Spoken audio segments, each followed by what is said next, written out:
Halo semuanya, welcome back to my YouTube channel. Oke, ini kita lanjut ya untuk soal P3K-nya yang PLP, yang Peranatal Laboratorium Pendidikan. Oke, maaf nih dari komen-komen yang saya baca ya, itu banyak yang nanyain soalnya gimana, ada lanjutannya nggak, gimana, kayak gitu ya. Dan ada juga yang nanya buka les bimbel PLP nggak, kayak gitu ya. Maaf. Jadi saya nggak itu ya, nggak les PLP, tetapi saya hanya buat soal aja. Oke, nah ini karena ujiannya untuk Maret ya, jadi saya buat soalnya ini lumayan susah, lumayan ribet buat soalnya karena mencari materinya itu juga agak ribet kayak gitu, jadi nggak banyak ya. Jadi kita mulai untuk soal yang pertama. Nih, tujuan dilakukan monitoring dan evaluasi laboratorium adalah kecuali. Oke, dan soal ini saya dapat kisi-kisinya ya untuk tahun 2023 ini. Jadi saya sesuaikan dengan kisi-kisi yang ada. Oke, jadi ini yang ditanya adalah untuk monitoring ya dan evaluasi. Apa yang harus tujuannya? Tujuannya yang harus dilakukan untuk monitoring itu untuk apa? Ya, jadi tujuan dilakukan monitoring itu untuk apa? Yang ditanya adalah untuk yang kecualinya. Oke, nah ini lumayan panjang nih. Jadi kalau untuk yang A-nya itu menyediakan informasi yang relevan dan tepat waktu pada pelaksanaan kegiatan laboratorium yang akan membantu pembuatan keputusan manajemen yang efektif dan merencanakan berbagai tindakan yang diperlukan. Terus melakukan kegiatan pemantauan suatu kegiatan dan bukan suatu kegiatan yang mencari-cari kesalahan, tetapi membantu melakukan tindakan perbaikan secara terus-menerus. Terus mengetahui bahwa kegiatan pembelajaran yang dilaksanakan sesuai dengan yang direncanakan. Mengetahui rencana pembelajaran yang dibuat dan kesesuaiannya dengan kurikulum. Jadi ada hubungan dengan kurikulum nih. Terus memberikan masukan terhadap pengambilan keputusan berkaitan perlu atau tidaknya inovasi atau revisi dalam kegiatan laboratorium. Oke, jadi kalau teman-teman mau jawab dulu, bisa di-pause dulu videonya ya. Oke, ini kita lihat nih pembahasannya. Jadi untuk tujuannya, ini yang kecuali ya, untuk dilakukan monitoring itu adalah yang B. Ya, jadi di sini jawabannya itu adalah B. Hati-hati ya, ini yang bukan yang ditanya. Jadi melakukan kegiatan pemantauan suatu kegiatan dan bukan merupakan suatu kegiatan mencari-cari kesalahan, tetapi membantu melakukan tindakan perbaikan terus-menerus. Nah, di sini kata bukannya ya, yang membuat ini salah. Jadi seharusnya itu kita mencari kesalahan, maksudnya kesalahannya ini untuk memperbaiki ya. Jadi untuk membantu melakukan tindakannya, melakukan perbaikan. Oke, jadi maksudnya di sini itu bukan maksudnya menyalahkan seseorang bukan, tetapi kita melihat ada nggak kekurangannya, terus nanti setelah kita dapat kekurangannya, kita bisa melakukan perbaikan-perbaikan terus, supaya nanti untuk laboratoriumnya dia berjalan dengan lancar sesuai dengan kurikulumnya, atau apa yang sudah direncanakan sebelumnya. Kayak gitu ya. Oke, lanjut lagi untuk yang keduanya. Berikut ini yang bukan merupakan prinsip-prinsip ya. Jadi ini prinsip yang ditanya nih. Jadi yang bukan merupakan prinsip dari monitoring ya dan evaluasi laboratorium itu apa? Hati-hati ya yang ditanya bukan. Yang A, kegiatan monitoring dan evaluasi laboratorium difokuskan pada hal-hal yang relevan dengan tujuan dari monitoring itu sendiri dikaitkan dengan aktivitas dan tujuan programnya. Terus yang kedua, sistem monitoring dan evaluasi bersifat partisipatif dan transparan. Terus yang ke C-nya, monitoring dan evaluasi dalam pelaksanaannya itu fleksibel dan disesuaikan dengan SOP, dengan standarnya ya, standar operasionalnya. Terus bersifat action oriented, yang E-nya untuk memonitoring, unit monitoring dan evaluasi itu terdiri dari tim monitoring dan evaluasi yang bertugas untuk mengumpulkan data. Oke, jadi di sini jawabannya itu yang benar ya. Nah, nih. Jadi saya dapat materinya ini itu dari ada filenya. Ya, jadi di sini yang bukan itu yang mana? Oke, jadi sistem monitoringnya itu bersifat partisipatif dan transparan. Ini benar ya. Jadi kalau kita melakukan monitoring, misalkan ada yang kesalahan, ada yang tidak bagus, itu nggak boleh ditutup-tutupin. Jadi kita harus mengasih tahu dengan jelas, nah kesalahannya di sini, misalnya penempatan alatnya nggak bagus, terus pelaksanaannya bukan seperti ini, kayak gitu, itu harus disampaikan ya untuk perbaikannya. Nah, terus sistem monitoringnya itu dilakukan secara fleksibel. Jadi dia bukan kaku gitu ya. Jadi dilakukan secara fleksibel. Nah, ini juga bersifat action oriented.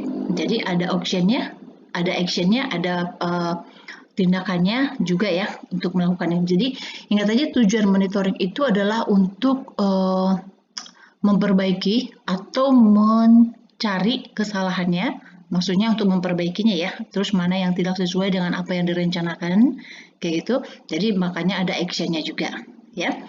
Terus unit monitoring dan evaluasi terdiri dari tim monitoring dan evaluasi yang bertugas untuk mengumpulkan data. Oke. Terus, nah kita jawabnya deh.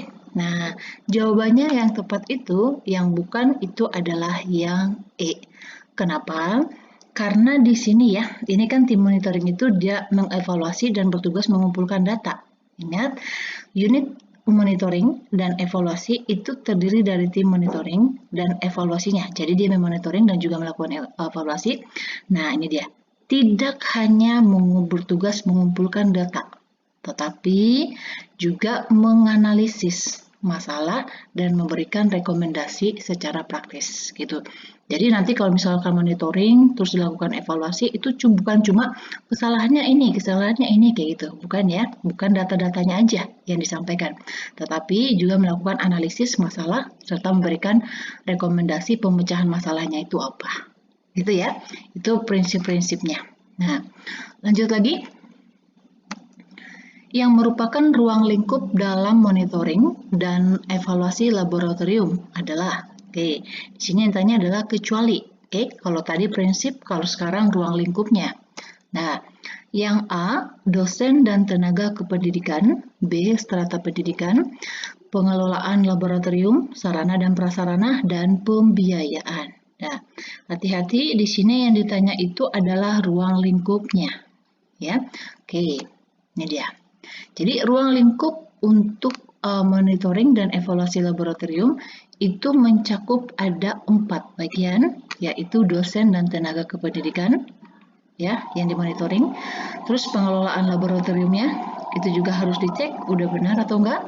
Terus sarana dan prasarana, nah dan juga pembiayaan, ya. Jadi di sini yang tidak tepat itu adalah yang B-nya, yang strata pendidikan. Oke, jadi jawabannya itu adalah yang B. Oke, lanjut lagi. Nih. Berikut ini yang merupakan peralatan umum yang harus ada di laboratorium IPA.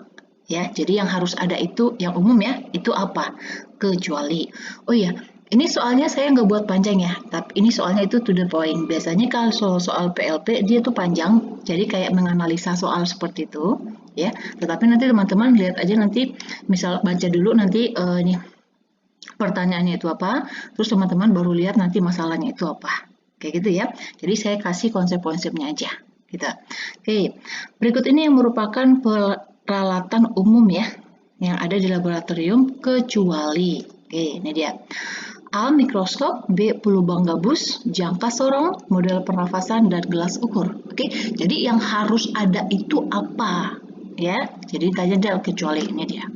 Jadi peralatan umum, oke, ya, atau ini adalah perangkat yang menurut segi pemakaiannya ya. Jadi yang umum yang harus ada kayak gitu.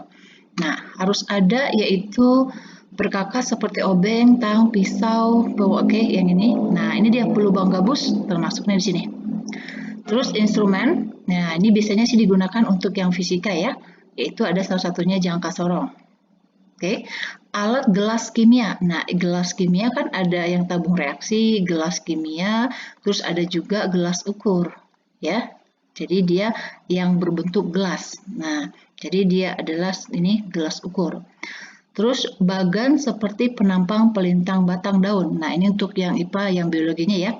Terus model seperti, oke, jadi model-model ini, misalkan model atom, model mesin uap, model tata surya, kayak gitu ya, itu juga termasuk. Nah, berarti di sini yang tidak termasuk khusus, itu termasuk umum, ya, itu adalah mikroskop.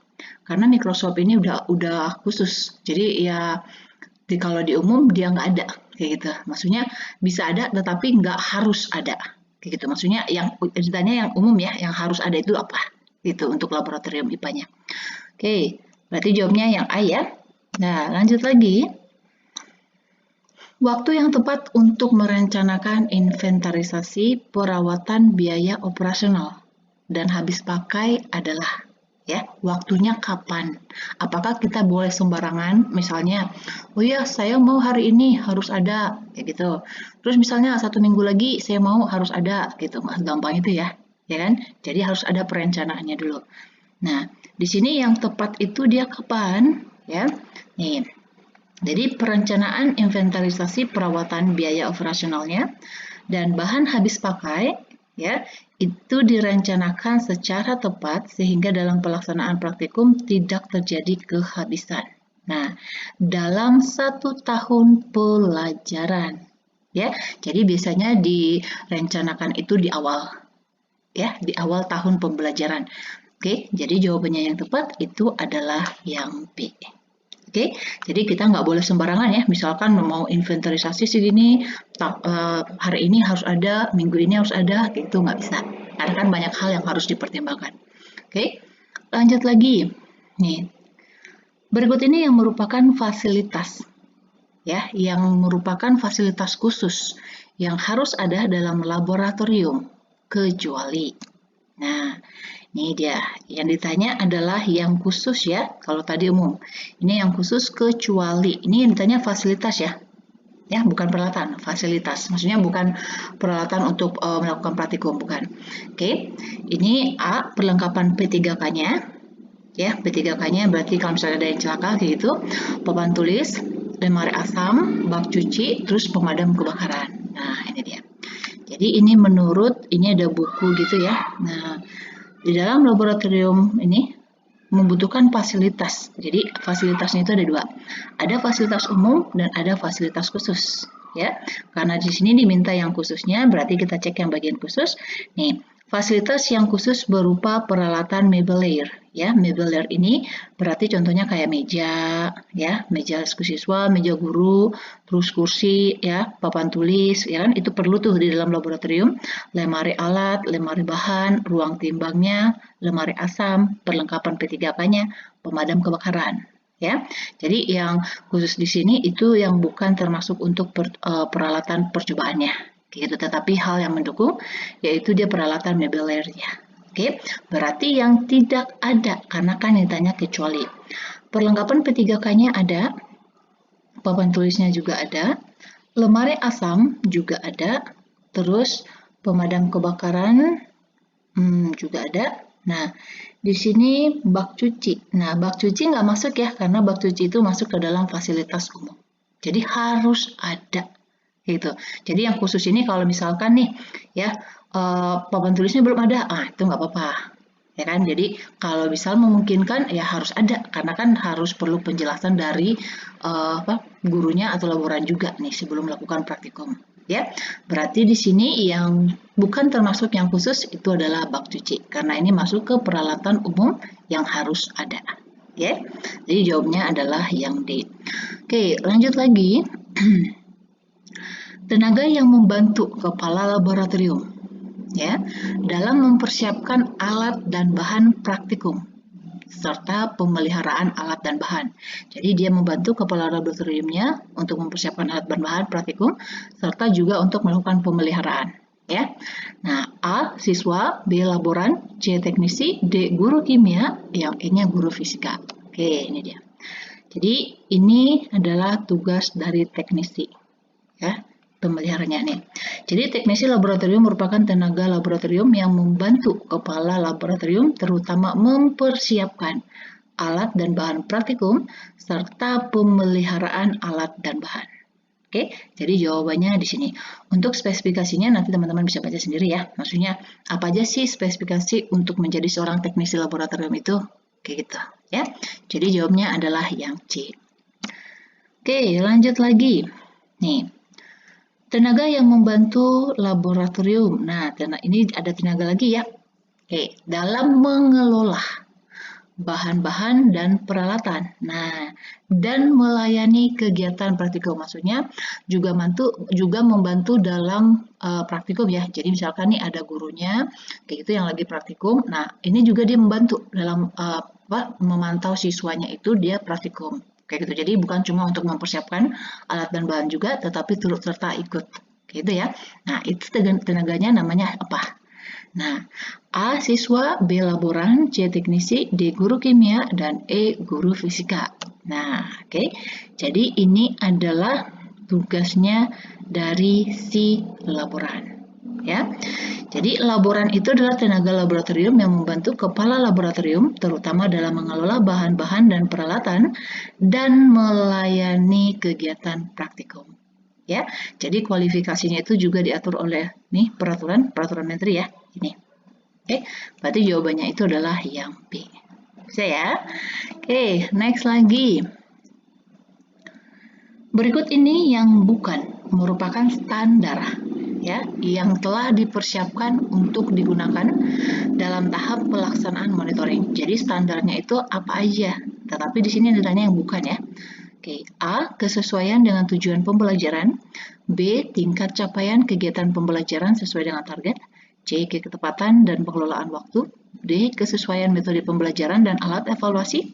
Yang E. Melengkapi fasilitas serta alat dan bahan laboratorium. Oke, di sini yang ditanya itu adalah standarnya. Ya, apa yang harus dipersiapkan pada saat pelaksanaan monitoring. Oke, nah ini dia. Jadi pada tahap pelaksanaan monitoring ya, itu adalah mengukur ketepatan dan tingkat. Jadi pelaksanaan itu adalah ini ya, untuk mengukur ketepatan dan tingkat capaian dari pelaksanaan program ya, yang telah dipersiapkan pada tahap perencanaan apa aja. Kesesuaian dengan tujuan pembelajaran, berarti ada nggak nih? Ada ya, yang ini. Tingkat capaian kegiatan pembelajaran sesuai dengan target. Oke. Terus kesesuaian metode pembelajaran dengan alat evaluasi, ketepatan dan pengelolaan waktu. Oke, ini tadi yang metode ya. Nah, yang E seharusnya itu adalah adanya tindak lanjut dari monitoring. Jadi untuk melengkapi fasilitas, alat dan bahan itu bukan termasuk ke dalam tahap pelaksanaan. Oke, nah jadi jawabnya yang E ya. Oke, lanjut lagi. Nih, kegiatan yang dilakukan dalam memelihara dan merawat alat-alat laboratorium adalah kecuali ya. Jadi kegiatan apa aja nih yang dilakukan? Oke, ini dia. Yang A, membuang bahan yang tidak memiliki label. Jadi kalau nggak ada labelnya, bisa jadi kan karena bahan kimianya itu tuh kalau pas waktu pembuatan kita buat labelnya, tapi karena terlalu lama disimpan atau misalkan kena apa gitu ya, jadi labelnya itu hilang. Nah, di sini dimaksud kita buang supaya nggak dipakai ya, misalnya takut salah pakai, nah dibuang di wastafel, itu maksudnya ini.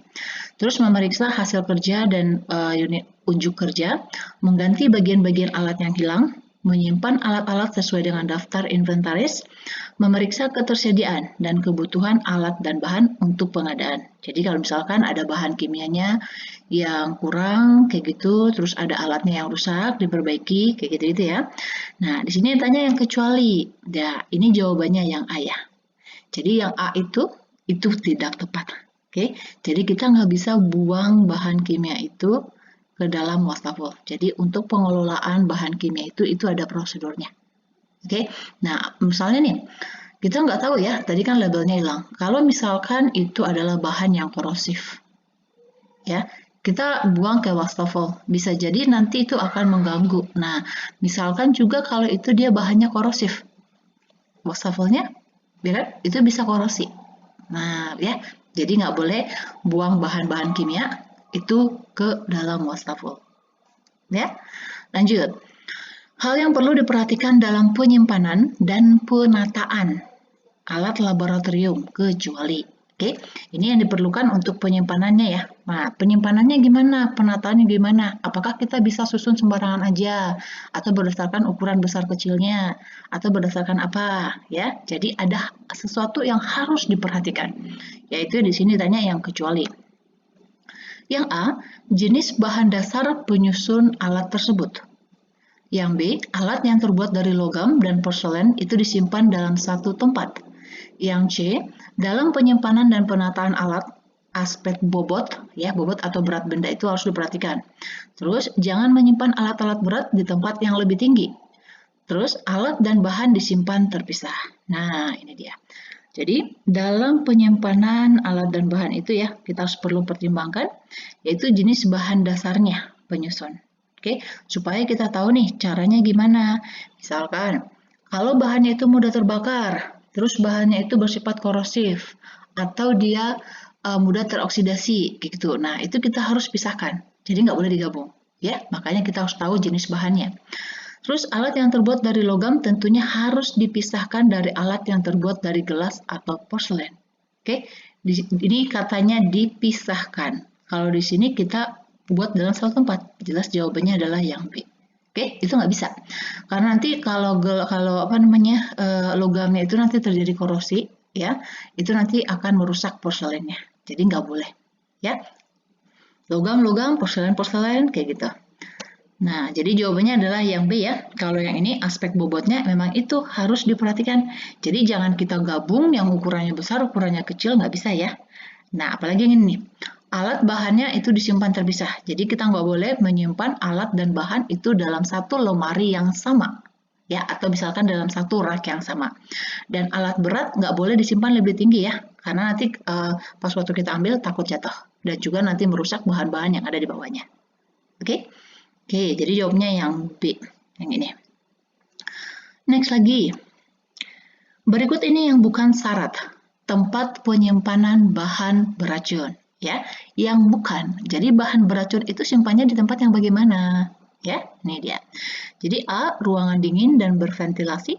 B, jauh dari bahaya kebakaran. Hindari dari gesekan atau tumbukan mekanis. Yang D, keran dari saluran gas harus tetap dalam keadaan tertutup, ya. Terus dipisahkan dari bahan-bahan yang mungkin bereaksi. Nah, ini jawabnya yang ini. Ya, kita lihat nih. Jadi kalau bahan beracun, ya, itu ada syarat penyimpanannya. Jadi harus disesuaikan, ya. Jadi ruangannya itu dingin dan berventilasi. Berarti ini benar. Jauh dari kebakaran, ya. Terus dipisahkan dari bahan-bahan yang bereaksi. Kerannya harus tutup, harus tetap dalam keadaan tertutup jika sedang dipergunakan. Berarti ini benar. Disediakan alat pelindung. Nah, berarti yang C ini bukan, ya. Nah, jadi kalau untuk bahan beracun, jadi nggak perlu misalnya untuk dari gesekan, tumbukan mekanis gitu, nggak ya. Oke, jadi yang ini yang syarat-syarat yang paling utama yang harus diperhatikan untuk menyimpan bahan yang beracun. Oke, next lagi, nih. Kalau tadi bahan beracun, ini adalah bahan yang bersifat oksidator. Ya, jadi yang bukan syaratnya tempat penyimpanannya. A, temperatur ruangannya itu harus dingin dan berventilasi. Ruangannya didesain agar tidak terbentuk kantong-kantong hidrogen. Jauhkan dari sumber api dan panas. Jauhkan dari bahan yang bersifat reduktor. Dan lamanya waktu penyimpanan. Oke, yang bukan syarat. Maksudnya di sini lama penyimpanannya itu udah lama belum, masih layak disimpan nggak, kayak gitu ya, itu maksudnya yang E ini. Nah, berarti kita lihat nih, jadi bahan yang bersifat oksidator, ya, syarat untuk penyimpanannya, tempatnya ya, jadi tempatnya itu harus ruangannya dingin dan berventilasi, berarti yang ini benar. Jauhkan dari sumber api dan panas, nah ini juga benar, termasuk lonjakan api ya. Jauhkan dari bahan-bahan cairan yang mudah terbakar. Nah, jadi nggak boleh ya didekatin dengan yang reduktor. Oke, nah terus nih jawabannya itu adalah yang B. Kenapa? Ya, jadi ini waktu lama penyimpanan tadi seperti yang saya maksud tadi ya. Jadi kita harus lihat masa expirednya, ya, masa expirednya dan juga tanggal pembuatannya kapan, kayak gitu. Jadi harus diperhatikan semuanya sebelum kita menyimpan barang-barangnya. Oke, jadi di sini jawabnya itu adalah yang B. Jadi ruangan didesain tidak terbentuk kantong-kantong hidrogen itu bukan syarat tempat penyimpanan bahan yang bersifat oksidator. Ya, next lagi. Nih. Berikut yang bukan syarat tempat penyimpanan bahan gas bertekanan, ya, yang bertekanan kuat nih gasnya, bahannya itu. Yang A, disimpan dalam keadaan terbaring, ya, misalnya ditidurin dan diikat. Yang B, ruangan dingin dan tidak terkena, ya, jadi nggak kena langsung cahaya mataharinya. Jauh dari api dan panas, jauh dari bahan yang bersifat korosif, ya, yang dapat nanti merusak kerannya Oh sorry, ini kran ya, bukan T. Dan katup-katup dari apa namanya tuh tempatnya, ya tempat penyimpanan wadah yang ini, yang bahannya gas bertekanan ini. Terus disimpan dalam keadaan tegak berdiri dan terikat. Oke, kita lihat nih. Jadi kalau untuk yang bahan yang memiliki gas bertekanan, syaratnya ini dia, harus disimpan dalam keadaan tegak berdiri. Ya, tegak berdiri yang ini, bukan terbaring. Ya, jadi harus dalam posisi tegak dan juga harus diikat. Jadi kalau misalnya nanti ada goncangan kayak gitu, nah dia itu nggak jatuh dan dia juga terbuka, gitu ya, makanya harus diikat. Gitu. Terus ruangannya dingin, ini tuh benar. Tadi jauhkan dari api, korosif. Nah ini dia. Jadi jauh dari yang korosif tadi ya, supaya dia tidak katup-katupnya itu nanti kalau misalkan korosi kan nanti bisa rusak, berarti dia bisa terbuka kayak gitu ya. Berarti jawabnya adalah yang A. Oke, lanjut lagi. Berikut ini yang bukan termasuk dalam daftar administrasi laboratorium ya. Jadi ada administrasinya juga. Nah, yang ditanya yang bukan yang mana? A. Inventaris alat laboratorium. B. Inventaris bahan kimia dan non-kimia. C. Inventaris alat mebeler. D. Daftar barang yang rusak dan bahan kadaluarsa. Yang E. Sistem evaluasi dan pelaporan. Nah, mebeler ini tadi yang seperti itu ya, yang papan tulis, meja guru, meja siswa, kayak gitu ya. Itu yang termasuk mebeler di sini. Nah, di sini berarti jawabnya kita lihat dulu nih ya teorinya. Ini tadi yang meja, kursi, ya, terus papan tulis. Nah, itu termasuk yang ini. Oke. Ini yang merupakan administrasinya ya, dalam kegiatan yang ada di laboratorium, harus ada inventaris laboratorium, benar. Terus, daftar kebutuhan alat baru, alat tambahan, alat rusak, dan alat yang dipinjam, itu harus ada tuh.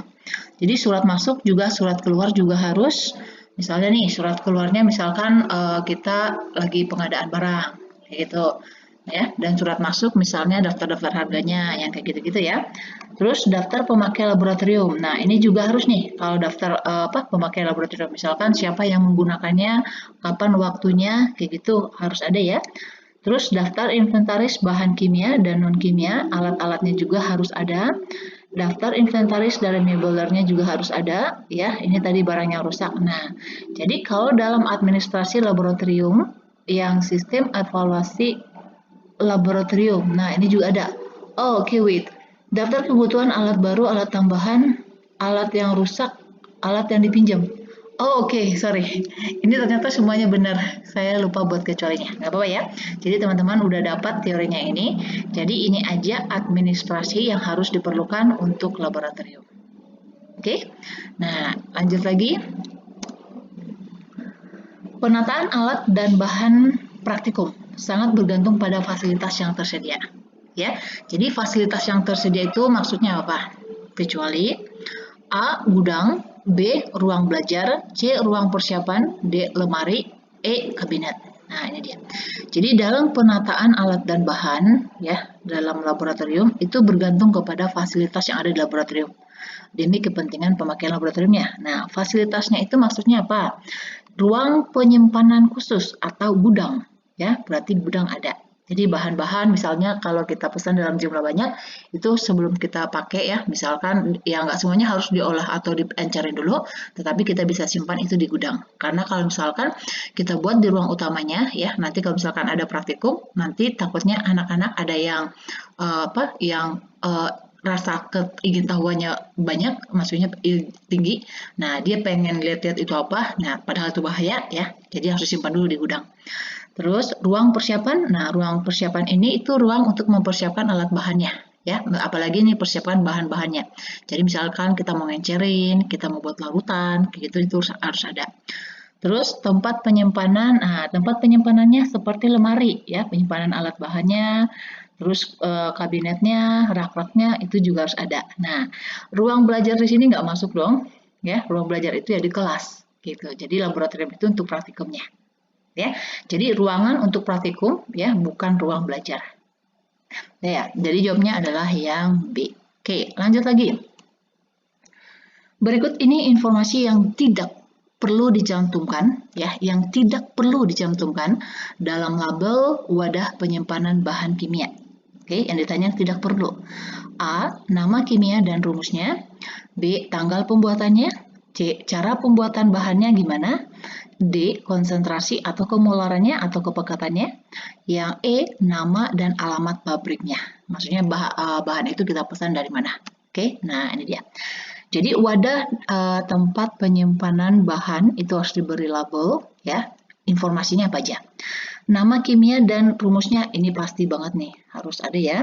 Jadi kalau misalkan orang yang mau praktikum, ya dia tahu, oh berarti misalkan nih, kita mau pakai asam sulfat, oh asam sulfat yang ini. Kita mau pakai misalnya barium hidroksida, oh berarti yang ini, kayak gitu.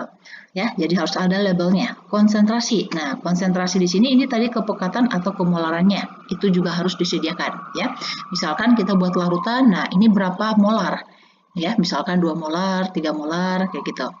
Terus tanggal penerimaan kapan barang itu masuk, ya. Terus tanggal pembuatan juga harus, nama pembuat reagen juga harus nih, ya. Misalkan laboran ini yang membuatnya, kayak gitu. Tingkat bahayanya, klasifikasi lokasi penyimpanan, ya. Nama alat dan pabriknya juga harus ada. Oke, tanggal pembuatan. Nah, yang tidak termasuk itu adalah yang C. Ya, jadi cara pembuatan bahannya itu, atau misalkan prosedur pengencerannya, cara pembuatan bahannya ini gimana, itu nggak perlu. Ya, di dalam labelnya itu nggak perlu.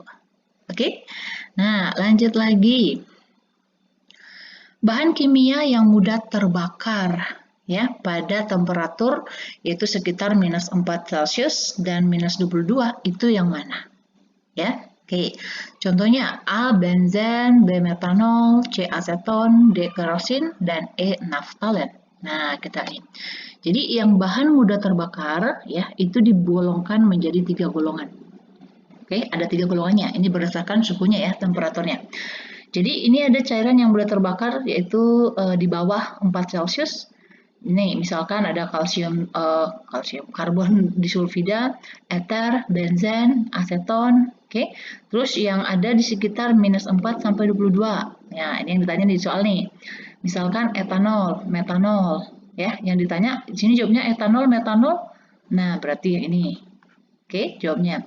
Cairan yang terbakar pada temperatur 21. Nah, ini lumayan harus tinggi juga suhunya supaya dia bisa terbakar. Contohnya kerosin, minyak tanah, terpentin, naftalen, dan minyak bakar, ya. Jadi yang termasuk yang mudah terbakar itu adalah yang metanol. Yang B pada suhu di ini ya. Oke, lanjut. Setiap bahan kimia pasti itu memiliki sifat fisika dan kimia yang berbeda. Ya. Jadi hal berikut yang tidak perlu diperhatikan dalam penyimpanan dan penataan bahan kimia itu apa? Yang tidak perlu yang ditanya. A. Pemisahannya. Jadi cara pemisahannya itu bagaimana? Tingkat risikonya gimana? Wadah sekundernya gimana? Ya, bahan kadaluarsa maksudnya bahan itu kadaluarsanya kapan? Terus prosedur pembuatan. Nah, ini dia. Jadi setiap bahan kimia memiliki sifat fisika dan kimia yang berbeda. Maka harus menjadi diperhatikan untuk penyimpanan dan penataannya, ya, yang meliputi, nah, aspek pemisahan, oke, itu harus diperhatikan. Terus tingkat risikonya, jadi harus kita lihat nih tingkat risikonya gimana. Ini bahaya nggak? Ini misalnya agak menengah nggak? Ini nggak terlalu bahaya, kayak gitu. Terus pelabelan, ini tadi ya, jadi harus dikasih label, labeling. Nah, fasilitas penyimpanannya, storage-nya, wadah sekunder. Nah, wadahnya ini tempatnya itu harus bagaimana? Misalkan bahan yang mudah teroksidasi itu harus disimpan dalam wadah yang warnanya itu gelap, kayak gitu, ya. Jadi ada tertentu, kayak gitu. Terus bahan kadaluarsa juga termasuk. Nah, ini informasi resiko bahaya, hazard information-nya ya, oke. Jadi ini yang harus diperhatikan dalam penyimpanan dan penataan bahan kimia. Berarti yang bukan adalah prosedur pembuatan. Ya, jadi ya nggak perlu kita perhatikan yang itu karena di labelnya juga nggak bakalan ada. Ya, jadi itu adalah yang kita yang laboran atau teknisi gitu ya, atau misalnya guru kimia atau guru fisikanya yang buat larutannya ya dia harus tahu prosedurnya. Oke kita. Oke. Next. Berikut ini yang bukan tujuan pengadministrasian alat dan bahan. Ya, biasanya kan ada pengadministrasian ya. Nah, di sini ditanya yang bukan itu apa tujuannya. A. Untuk mengetahui jenis alat dan bahan yang ada. B. Mengetahui jumlah masing-masing alat dan bahan. C. Mengetahui bahan yang kadaluarsa. D. Mengetahui jumlah pembelian atau tambahan. Yang E. Mengetahui jumlah barang yang pecah, hilang, atau yang habis pakai. Ya, nah ini jawabannya adalah yang C. Oke, jadi di sini yang bukan termasuk tujuan pengadministrasian, ya tujuan pengadministrasian ini alat dan bahan itu tidak termasuk yang ini ya untuk kadaluarsa. Jadi ini administrasi, misalnya ini untuk yang perencanaan yang di awal gitu ya. Jadi apa yang udah ada jumlahnya berapa, terus jumlah pembelian atau misalnya berapa yang udah dibeli, berapa yang harus ditambah, nah berapa yang pecah, yang hilang, kayak gitu-gitu ya. Oke, lanjut lagi. Untuk melengkapi atau mengganti alat dan bahan kimia yang rusak, ya, hilang atau yang habis dipakai, diperlukan pengadaan. Ya, jadi harus ada pengadaannya. Jadi sebelum pengusulan pengadaan alat dan bahan, hal apa yang tidak perlu dipertimbangkan, ya ini kita udah tahu nih bahwa barang itu ada yang rusak, ada yang hilang, atau bahkan yang habis. Nah, kita melakukan pengadaan, berarti apa yang harus kita pertimbangkan? Tetapi yang ditanya di sini adalah yang tidak perlu. Oke. A. Alat dan bahan apa yang akan dibeli atau spesifikasinya harus jelas ya. Misalkan kita mau gelas kimia. Nah, gelas kimia itu ukurannya yang mana? 50 ml, 100 kayak gitu. Terus misalnya bahannya terbuat dari apa? Pirex atau yang mana? Kayak gitu. Terus tempat penyimpanan alat dan bahan yang dibeli. Ada tidaknya dana atau anggaran. Prosedur pembelian. Nah, prosedur pembelian ini maksudnya ini bahan barangnya itu dibeli melewat agen kah, langganan kah, beli sendiri kah, kayak gitu ya. Terus yang E-nya pelaksanaan pembelian. Nah, pelaksanaan pembelian ini itu adalah kapan kita harus membeli. Ya, biasanya dilakukan pada awal tahun ajaran baru ya. Oke, nah jawabannya itu adalah yang B. Ya, jadi kalau untuk pengadaan alat dan bahan itu kita yang tempat penyimpanannya tempat penyimpanannya itu nggak termasuk yang harus dipertimbangkan ya. Nah, kalau ini ada tidaknya dana anggaran ini harus sekali ya. Jadi kita lihat dulu nih ada anggaran nggak? Jangan misalkan kita buat list ya, list apa aja yang diperlukan tetapi anggaran nggak ada ya percuma juga nggak bakalan terrealisasi. Kayak gitu kan? Atau mungkin dia terrealisasi itu kalau dalam waktu yang lama setelah dananya atau anggarannya sudah ada gitu. Terus nih prosedur pembelian ya biasanya lewat agen kah kayak gitu langganan atau misalkan udah ada berlangganan nih supaya misalkan dapat diskon supaya harganya lebih murah kayak gitu. Terus pelaksanaan pembelian yang tadi ya biasanya di awal tahun pembelajaran ya. Oke, lanjut lagi. Prinsip yang perlu diperhatikan dalam penyimpanan bahan kimia ya. Jadi dalam penyimpanan bahan kimia itu ada prinsip yang harus diperhatikan. Oke, apa itu? Yang A, aman, mudah dicari dan mudah diambil. B, aman, sifat bahan. Sifat bahan ini maksudnya kita perhatikan dulu sifat bahannya gimana ya, dan mudah diambil. Yang C, sifat bahannya, tanggal kadaluarsa dan jumlah bahannya. Yang D, sifat bahan, aman dan tanggal kadaluarsa. Yang E, tanggal kadaluarsa, mudah diambil dan tempat penyimpanan.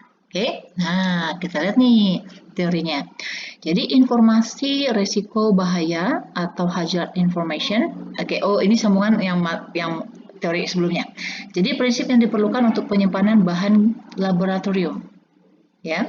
Nah, dia itu harus dalam keadaan aman. Ya. Jadi aman maksudnya itu aman dari pencuri. Jadi jangan diletakin sembarangan yang mudah maksudnya yang mudah dicuri oleh orang gitu. Karena kan lumayan mahal loh itu bahan-bahannya ya. Terus mudah dicari. Nah, mudah dicari ini maksudnya memudahkan kita meletakkannya di mana. Jadi kita harus kasih label. Misalkan lemari yang ini misalkan untuk bahan kimia yang bahaya. Lemari yang ini misalkan untuk alat dan bahannya misalkan terbuat dari gelas. Ini untuk alat ukur kayak gitu-gitu ya. Jadi itu maksudnya mudah dicari. Mudah diambil. Nah, mudah diambil di sini adalah penyimpanan bahannya itu diperlukan ruangan penyimpanan dan perlengkapannya. ya. Jadi harus ada tempat-tempat khususnya gitu. Jadi jangan diletakin di sembarangan. Misalnya diletakin di meja di meja guru kayak gitu atau diletakin sembarangan di meja siswa kerja kayak gitu nggak boleh ya. Jadi harus ada tempatnya juga.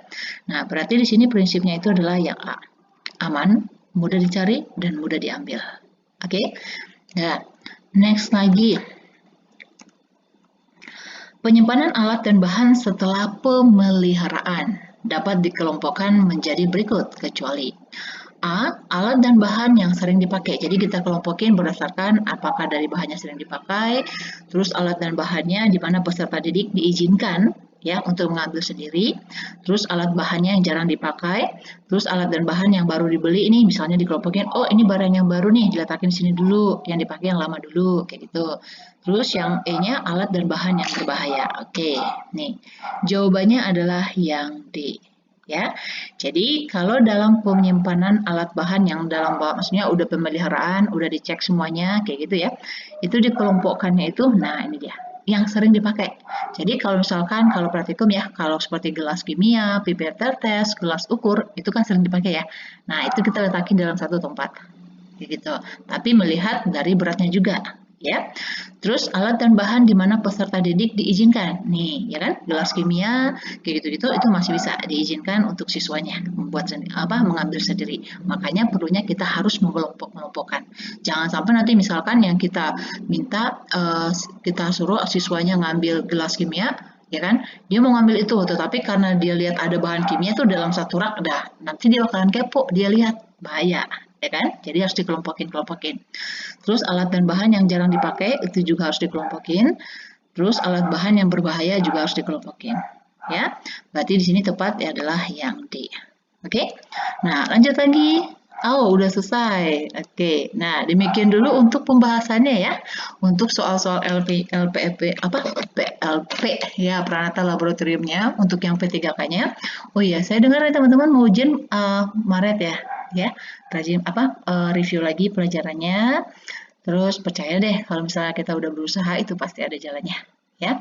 Dan good luck ya untuk ujiannya. Oke, dan jangan lupa please subscribe dan share juga supaya yang mau ujian P3K-nya bisa lolos semuanya. Oke, demikian dulu dari saya. Terima kasih. Bye-bye.